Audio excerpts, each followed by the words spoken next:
दोस्तों नमस्कार, मैं डॉक्टर सुधीर शर्मा लेकर आया हूं अपना नया वीडियो, जिसका टॉपिक है जीवन साथी धोखा दे रहा है तो उसे कैसा सबक सिखाएं। जरा टॉपिक पर ध्यान दें। टॉपिक ये नहीं कह रहा है क्या सबक सिखाना है, टॉपिक कहता है कैसा सबक सिखाना है। आपके कुछ लक्ष्य होंगे जिन्हें सबक सिखाते हुए आप पाना चाहते हैं, पूरा करना चाहते हैं। पहली महत्वपूर्ण बात यही है कि सबक सिखाने के नाम पर आपका अपने जीवन साथी के साथ कोई लड़ाई झगड़ा नहीं होगा, कोई रोना धोना नहीं होगा। आपको अपने रिश्ते को सबक सिखाने के नाम पर और ज़्यादा नहीं बिगाड़ना है। सबक ऐसा होना चाहिए कि जो आपका विवाहित जीवन है वो सुरक्षित रहे, टूटकर बिखरे नहीं। अगर बच्चे हैं तो उनका भविष्य सुरक्षित रहे, सुखमय रहे। तीसरा लक्ष्य आपका ये होगा कि आपके जीवन साथी को ये सबक के नाम पर ये बात बिल्कुल समझ में आ जाए कि जिस राह पर वो चल रहा है, जो वो धोखा दे रहा है, वो उसके लिए बहुत दुखदाई होगा, परिवार को लेकर भी और वो जो उसने बाहर एक संबंध बनाया है उसको लेकर भी। अब बात आती है उस इंसान को जो एक धोखेबाज जीवन साथी के साथ जुड़ा हुआ है, उसे करना क्या है। तो जो पति या पत्नी शिकार बना है धोखेबाज जीवन साथी का, उसको सबसे पहले ये क्लियर होना चाहिए कि अगर ये शादी कल को टूटती है तो क्या वो इंडिपेंडेंटली बिल्कुल अपने पैरों पे खड़ा होकर अपना जीवन, अपने बच्चों का जीवन चला सकता है। पत्नी अगर कमाती नहीं है तो उसके लिए बहुत मुश्किल होगा शादी को तोड़कर अपने मायके में या कहीं और जाकर रहना। पति अगर बच्चों से दूर रहने के लिए बिल्कुल भी तैयार नहीं है तो वो भी बिल्कुल नहीं चाहेगा कि ये शादी टूटे। अगर शादी का टूटना जो शिकार जीवन साथी है उसको मंजूर नहीं है किसी भी हालत में, तो उसकी सोच, उसके एक्शन अलग होंगे। तो एक्शन के लेवल पे पहला कदम आपका ये होगा कि जरा एक बारी बहुत शांत मन से सोचें कि कहीं आपका आकर्षण अपने जीवन साथी के लिए जिसके कदम भटक गए हैं वो कम तो नहीं हो गया है। कहीं बच्चों की फिक्र करते हुए, घर गृहस्थी को संभालते हुए पत्नी ने अपने रंग रूप के प्रति, अपनी फिगर के प्रति, अपना जो एक उनकी इम्पोर्टेंस होती है उसको कहीं एक तरफ सरका के तो नहीं रख दिया है अपनी ज़िंदगी में। कहीं पति ने ऑफिस के कामों में उलझकर, दोस्तों के साथ ज़्यादा समय बिताकर पत्नी की उपेक्षा तो नहीं करी है, उसके सुख दुख का ध्यान रखना कम तो नहीं कर दिया है। अगर ऐसा कुछ हुआ है तो वो आज से ही अपनी कमर कस लें कि वो उस कमी को, जिसके के कारण दोनों के बीच में आकर्षण कम हो रहा है, प्रेम का जो रिश्ता है वो कमज़ोर पड़ा है, उस कमी को पूरा करने के लिए अपनी कमर कस लें। और जो भी कदम उठाने हैं उसके लिए ज़रूरी, वो सबको पता होते हैं, उनको ज़रूर उठाएं। पहला कदम उठाने के बाद फिर अवसर आएगा जब आप अपने भटके हुए जीवन साथी के आमने सामने बैठ के खुलकर वार्तालाप करेंगे। आमने सामने बैठकर जब बात शुरू हो दोनों के बीच, तो वो जो जीवन साथी जिसने धोखा दिया है, उसका जो शिकार जीवन साथी है, चाहे पत्नी हो या पति, उसको दूसरे को सबसे पहले ये बात साफ कर देनी चाहिए कि ये जो घट रहा है, ये जो दूसरा युवक या युवती ने जीवन में प्रवेश किया है दोनों के बीच, इस तरह की जो स्थिति बनी है वो उसके साथ जीना और सामान्य सहज दिखना बिल्कुल भी ना पॉसिबल है, ना उसको मंजूर है। अपने इस फैसले को धोखा देने वाले जीवन साथी को इतनी पक्की आवाज़ में, इतनी मजबूत आवाज़ में, इतने कॉन्फिडेंस से भरकर बताएं कि ये बात, ये जो चेतावनी है उसके दिलो दिमाग में अंदर तक बैठ जाए। वार्तालाप में जो शिकार है वो अपने धोखा देने वाले जीवन साथी को एक न्योता दे कि खुलकर हम लोग आज से ही अपने विवाहित जीवन के बारे में बात करेंगे। जो भी हमारी कमियां हैं, जो भी इम्प्रूवमेंट हम एक दूसरे में चाहते हैं, उसके ऊपर खुलकर चर्चा करेंगे और वो सब जरूरी एक्शन कदम उठाएंगे जिनके के कारण जो रिश्ते में प्रेम का एहसास है वो बहुत ज़्यादा मजबूत हो जाए। जैसे जैसे ये वार्तालाप आगे बढ़ेगा, वो जो आपका धोखा देने वाला जीवन साथी है वो कुछ सफाई देगा, आपकी बात को सिरे से खारिज करेगा कि नहीं, हमारे बीच में ऐसा कुछ नहीं है। आप उन सब बातों को सुनकर फिर से अपनी बात कहें। आपकी दलील होनी चाहिए कि अगर ऐसा कुछ नहीं है फिर तो कोई बात ही नहीं है, लेकिन अगर किसी भी तरह से ये मेरी नोटिस में आया कि अभी भी वो रिश्ता चल रहा है तो फिर वो हमारे घर की सुख शांति के लिए, प्रेम के रिश्ते के लिए बहुत बहुत खराब होगा।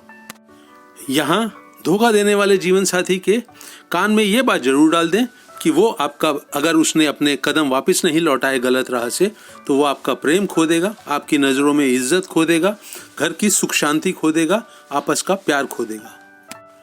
आने वाले दिनों में ये जो शिकार बना है अपने धोखेबाज जीवन साथी का, ये अपना व्यवहार कैसा रखे ये भी समझ लें। आप बहुत सहज और सामान्य बनकर रहें, वही आपकी आंखों में एक केयरिंग का भाव होना चाहिए, आवाज में प्रेम मिठास होनी चाहिए। आपको अपना धोखा दे रहे जीवन साथी का व्यवहार बदलता हुआ दिखाई दे, अच्छा होता दिखाई दे तो बहुत बढ़िया है।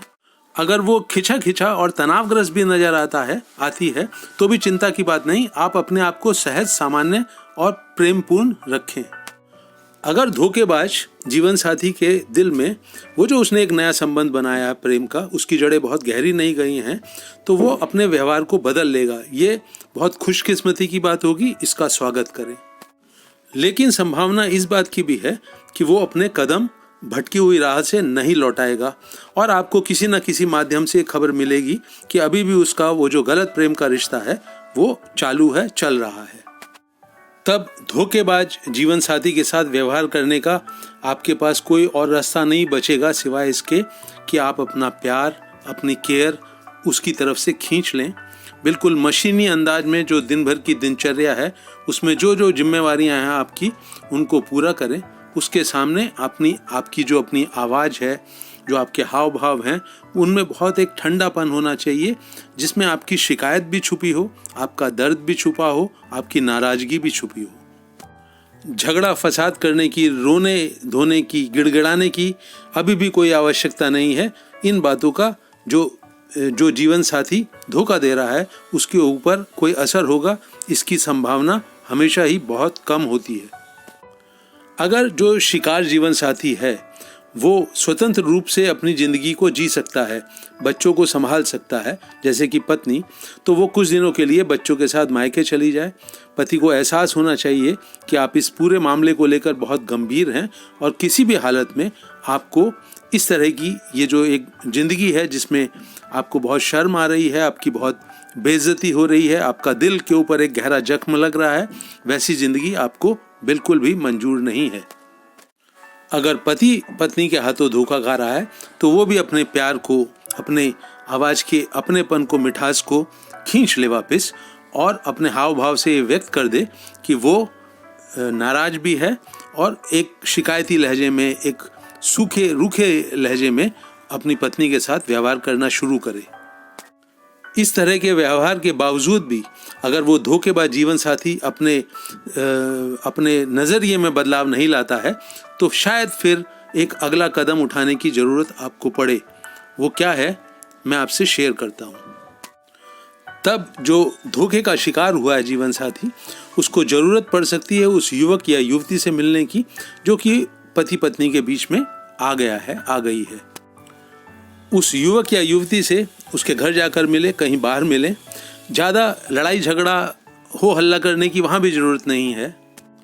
पहली मुलाकात तो बस इसलिए है कि आप ये साफ कर दें कि वो इंसान पति पत्नी के बीच में आकर एक बसी बसाई गृहस्थी को बर्बाद कर रहा है, एक शादी को बर्बाद कर रहा है और सबके लिए बहुत दुख का कारण बन रहा है। ढके छिपे शब्दों में उसे ये बात भी समझा दें कि अगर उसने इस रास्ते के ऊपर चलना कायम रखा और पति पत्नी के बीच में एक दीवार बन के आया या आई तो उसकी भी बहुत बेइज्जती हो सकती है, बहुत बदनामी हो सकती है और ये काम ये जो शिकार जीवन साथी है ये खुद करेगा। उसके कर्मों को उसके रिश्तेदारों में, उसके परिवार के सदस्यों को, दोस्तों के सदस्यों को ऑफिस में बताकर ये धमकी दी जा सकती है पहली मुलाकात में ही। इस मुलाकात की खबर धोखेबाज जीवन साथी तक भी पहुंचेगी। अब वो अगर आपसे वापस आकर इस मुलाकात की खबर पाकर झगड़ा फसाद करता है, गाली गलौज करता है, बहुत अपशब्द मुंह से निकालता है, तो समझ लीजिए कि बात जो है वो आपकी अब पकड़ से बाहर है। इस समस्या का समाधान बहुत आसानी से नहीं होने वाला है। वो जो आपका धोखेबाज जीवन साथी है वो अपने प्रेमी या प्रेमिका के जाल में बहुत बुरी तरह से उलझ गया है, फंस गया है। एक बार ये बात अगर बिल्कुल साफ हो जाती है उस शिकार जीवन साथी के दिल दिमाग में कि उसका जो धोखेबाज जीवन साथी है वो उसके हाथ से पूरी तरह से निकल चुका है, उसको अपनी इज्जत की, परिवार की सुख शांति की अब कोई परवाह नहीं है, तो अब आगे का फैसला बहुत सोच समझकर ठंडे मन से लेना होगा। अगर पति या पत्नी अलग होकर एक सहज सामान्य जिंदगी जी सकते हैं तो उन्हें अलग हो जाने की सोचनी चाहिए।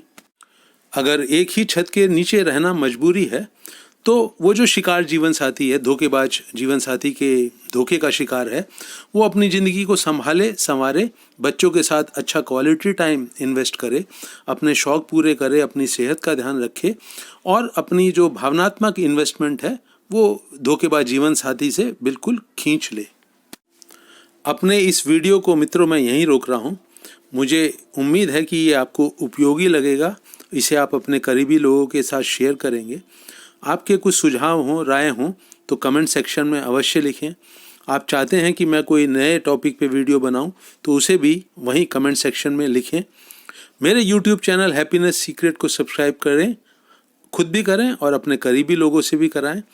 इस वीडियो को अंत तक वॉच करने के लिए आप सबका बहुत बहुत धन्यवाद।